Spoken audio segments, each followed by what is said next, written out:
So 120 కిలోమీటర్స్లో నేను drive చేసినప్పుడు నాకు కొంచెం కూడా షేక్ అనిపించలే.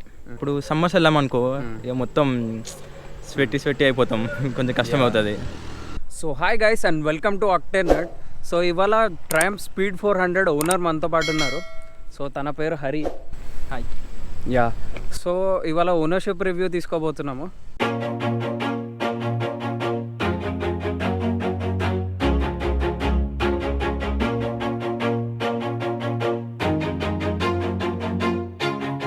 సో హరి, ఈ బండి ఎప్పుడు తీసుకున్నారు, ఎంత పడ్డది, ఎంత తిరిగారు?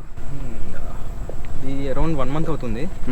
నాకు ఆన్ రోడ్ ప్రైస్ వచ్చేసి 3 lakhs 2.9 3 lakhs అలా పడింది. ఇప్పుడు అరౌండ్ 1300 కిలోమీటర్స్ తిరిగింది ఈ 1 మంత్లో. ఫస్ట్ సర్వీస్ కూడా అయిపోయింది. ఫస్ట్ సర్వీస్ కూడా అయిపోయింది, that is important. So service గురించి కూడా మనం క్వశ్చన్స్ అడుగుదాము. సో ఈ బండి తీసుకునే ముందు వేరే బండ్లతో ఏమైనా కంపారిజన్ చేశారా? టోటల్ అరౌండ్ 3 బైక్స్ ఏమో చూసాను. ఒకటి వచ్చేసి first one royal Enfield Hunter, second Java 42, and third one is Honda Highness, and later I choose this. స్పెసిఫిక్గా ఈ బండి ఎందుకు తీసుకున్నారు? ఇప్పుడు మనకి Jawa, Royal Enfield and everything మనకి ఎక్కువ రెగ్యులర్గా చూసే వెహికల్స్. సో నాకు I want be something different. So అందులో ప్రీమియం బైక్స్లో ఇది ఫస్ట్ లాంచ్ అయింది. ఇక ఓకే, రీజనబుల్ నా బడ్జెట్లో ఉంది కాబట్టి సో ఇది చూస్ చేసుకున్నా.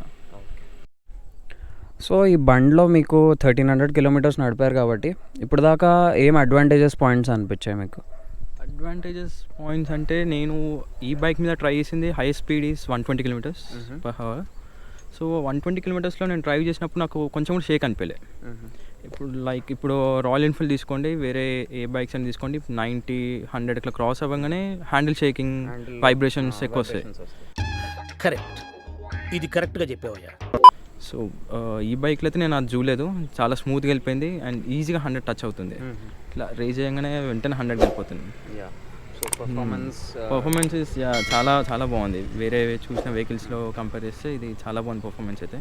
ఓకే, నేను ఇంకో క్వశ్చన్ అడుగుదాం అనుకుంటున్నా. అడ్వాంటేజ్ ఐ బిలీవ్ దీని లుక్స్ చాలా పెద్ద అడ్వాంటేజ్. మీరు రోడ్డు పైన ట్రావెల్ చేసేటప్పుడు ఎవరైనా తిరిగి మళ్ళీ చూసారా, అటెన్షన్ వచ్చిందా? చాలా. ఇవాళ వస్తున్నప్పుడు కూడా ప్రెజెంట్ ఇప్పుడు ఒక చిన్న అబ్బాయి కూడా ఇందాక కూడా చూస్తుంటే ఏం బాగుందా అని అడిగితే చాలా బాగుంది అన్న అని అంటున్నాడు. సో అదొక పాజిటివ్ వైబ్ లాగా, అరే తీసుకున్నందుకు నాకు కూడా కొంచెం హ్యాపీనెస్, ప్రీమియంనెస్ అనేది ఉంది. ఎస్, అలా ఉంది కొంచెం. I'm very happy with my. So advantages గురించి మాట్లాడుకున్నాము, డిసడ్వాంటేజెస్ ఏమేమి ఉన్నాయి? డిసడ్వాంటేజెస్ అంటే ఇక స్క్రాచెస్ ఎక్కువ పడుతున్నాయి. మెయిన్ థింగ్ ఈజీ స్క్రాచెస్ పడుతున్నాయి. లైక్ నేను ఇక్కడ మీరు చూసుకున్నట్టయితే ఇక్కడ జూమ్ చేస్తారా, వస్తుందా? ఇక్కడ నేను జస్ట్ నార్మల్ ఫోన్ పెట్టాను, అక్కడ ఈజీ స్క్రాచెస్ పడిపోతున్నాయి. And one more thing, dust collector ఎక్కువ అయిపోతుంది ఇక్కడ. అంతా ఇక్కడ పైన గార్డ్ ఇచ్చాడు, కాకపోతే ఇక్కడ మొత్తం డస్ట్ అక్యుములేట్ అయిపోతుంది. ఎంత క్లీన్ చేసినా మళ్ళీ మళ్ళీ వెంటనే వచ్చేస్తుందంట. సో అది కొంచెం డిజైన్ ఇక్కడ మొత్తము టైర్ హగ్గర్ ఇచ్చిండుంటే బాగుండేది. ఇంకా సిటీలో నడపడానికి ఎలా ఉంది? లైక్ హీట్ ఏమైనా ఎక్కుతుందా? ఎస్, హీటింగ్ ఇష్యూస్ చాలా ఉంటాయి. అంటే ఇక నార్మల్ 400cc అన్నప్పుడు నార్మల్ హీట్ అనేది కామన్. కాకపోతే ఇప్పుడు లైక్ ఇప్పుడు సమ్మర్స్ వెళ్ళామనుకో ఇక మొత్తం స్వెట్టి అయిపోతాం, కొంచెం కష్టం అవుతుంది. సో హీటింగ్ ఇష్యూస్ అయితే ఉన్నాయి కొంచెం, బట్ పర్లేదు, ఇట్స్ కామన్ థింగ్. మైలేజ్ కూడా ఆబ్వియస్లీ ప్రీమియం బైక్స్ కున్న కామన్ డిసడ్వాంటేజెస్ ఉన్నాయి, పెద్దగా డిసడ్వాంటేజెస్ అంటూ ఏం లేవు. You agree right? ఎస్, అంతే కదా. సో ఫస్ట్ సర్వీస్ అయిపోయిందని చెప్పారు కదా, సో సర్వీస్ కాస్ట్ గురించి చెప్తారా?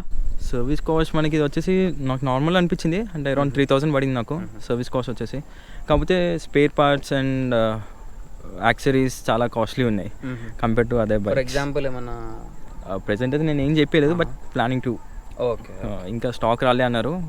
సో వాళ్ళకి ప్రైజింగ్స్లో కూడా కొంచెం ఇష్యూస్ ఉన్నాయి యాక్సరీస్లో. సో ఇక మొత్తం బైక్ కాబట్టి పార్ట్స్ ఇప్పుడే స్టాక్ లేవు యాక్సెసరీస్ విషయంలో. Got it. అండ్ ఇది ఫ్రీ సర్వీస్ అనుకుంటా కదా? ఫస్ట్ సర్వీసెస్ ఫ్రీ, అంటే 3000 అయితే పే చేసాము, ఫ్రీ సర్వీస్ కాదు. అందులో మనకి ట్రయంఫ్లో speed, I mean free service అనేది అంటూ అట్లాంటివి ఉండవు. యా అంటే free in the sense labour ఒకటి ఫ్రీ ఇస్తాడు అనుకుంటా. అది కూడా లేదు మనకి ట్రయంఫ్లో లేదు. సో అదే అడిగాము మేము కూడా. సో ప్రీమియం బైక్స్లో అట్లాంటివి ఉండవు, ఫ్రీ సర్వీసెస్ ఏమి ఉండవు, ఎవ్రీథింగ్ షుడ్ బి పెయిడ్ అని చెప్పి అన్నారు.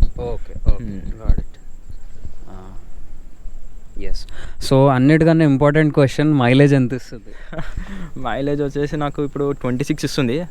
షోరూమ్ చెప్పారు 28 అని చెప్పారు షోరూంలో, బట్ నాకు 26 వస్తుంది. సిటీలో 26, సిటీలో 26 వస్తుంది. ఎస్. హైవేలో we can expect summer around 30 to 35. Highway cross చేయలేదు, బట్ హైవేలో హై స్పీడ్ ఎంత వెళ్తుందో అని చెక్ చేసా. 120 అయితే నా హై స్పీడ్ బైక్ మీద. కాకపోతే హైవేలో ఇప్పుడు దాకా మైలేజ్ చెక్ చేయలేదు. Okay got it. ఎందుకంటే మనం ఎప్పుడు ఫుల్ ట్యాంక్ కొట్టించుకొని వెళ్తాం అనమాట. సో ఎక్కువ మైలేజ్ తక్కువ వస్తుందని చెప్పి 100 రూపీస్ 500 ప్రిఫర్ చేయం. So maybe maximum full tank prefer చేస్తాం. Got it. So last and final question, ఈ బండి సో ఒక నిమిషానికి ఈ బండి మీరు తీసుకోలేదని అనుకుందాము, కాకపోతే మీకు ఈ బండి గురించి నాలెడ్జ్ అంత ఉంది, 1300 kilometers డ్రైవ్ చేశారు. జస్ట్ ఒకసారి ఇమాజిన్ చేసుకుందాం, మీకు మళ్ళీ 3 lakhs ఇచ్చి ఏ బండి అన్నా కొనే ఫ్రీడమ్ ఇస్తే మీరు ఈ బండే తీసుకుంటారా, వేరే బండి తీసుకుంటారా? బ్రాండ్ అయితే ఇదే ప్రిఫర్ చేస్తాను, బట్ వెహికల్ వచ్చేసి స్క్రామ్బ్లర్ 400X. ఓకే. ఎందుకంటే దాని డిజైన్ బాగుంది. ఇంజన్ అయితే సేమే అనుకుంటా, ఆల్మోస్ట్ సేమే, బట్ డిజైన్ కొంచెం బాగుంది దీనికంటే, కొంచెం పెద్దగా కనిపిస్తుంది బండి. సో అది ప్రిఫర్ చేస్తాం. అది ఇంకా కాస్ట్ ఎక్కువ 3.5 వరకు వస్తుంది ఆన్ రోడ్ ప్రైస్. అంటే ఇంకా correct still in your budget. Yes. So maybe అది ప్రిఫర్ చేస్తుండే అంతే. సో గైస్ విన్నారు కదా. సో 1300 kilometersకి తనకు అర్థమైనంత వరకు మనకి రివ్యూ ఇచ్చారు. సో ఆల్మోస్ట్ పాజిటివ్గానే ఉంది. కొంచెం కాస్ట్ విషయంలో ప్రీమియం బైక్ కాబట్టి కొంచెం రన్నింగ్ కాస్టే కానీ మెయింటెనెన్స్ కాస్టే కానీ కొంచెం ఎక్కువ ఉంటుంది. That is obvious with the premium bikes. So ఇది Triumph speed 400 ownership review. So మీకు స్పీడ్ 400 గురించి ఏం డౌట్స్ ఉన్నా కూడా కానీ కామెంట్స్లో మెన్షన్ చేయండి. నేను మ్యాక్సిమం వాటిని హరి అన్నని అడిగి మరీ ఆన్సర్ చేయడానికి ట్రై చేస్తాను. సో మీకు బండి మైలేజ్ టెస్ట్ రివ్యూ కావాలన్నా కానీ, సో నా ఫుల్ రివ్యూ కూడా మీకు కావాలని అంటే కామెంట్స్లో మెన్షన్ చేయండి. ఎక్కువ లైక్స్ ఇంకా కామెంట్స్ వస్తే నేను పక్కా హరి అన్న దగ్గర బండి తీసుకొని మరి నేను ఫుల్ రివ్యూ చేస్తాను. So stay tuned for that. ఇప్పుడు దాకా ఎవరైనా సబ్స్క్రైబ్ చేసుకోకుండా ఉంటే సబ్స్క్రైబ్ కూడా చేసుకోండి. Thanks very much to Hari for this review. Time తీసుకొని మరి వచ్చారు. So for this video.